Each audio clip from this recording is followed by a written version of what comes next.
আমরা নাকি সিঙ্গাপুর হয়ে গেছি। এতগুলো বাচ্চা মরলে সিঙ্গাপুরে একটা মন্ত্রীও পদত্যাগ করতো না?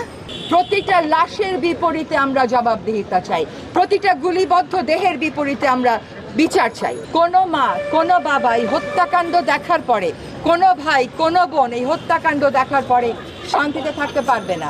চোখ বন্ধ করলে আবু সাঈদের কথা মনে হয়, চোখ বন্ধ করলে আইমানের কথা মনে হয়।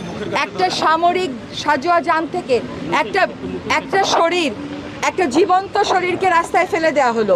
সে জীবিত ছিল, তাকে ডাক্তারের কাছে নিয়ে যাওয়া হলো না।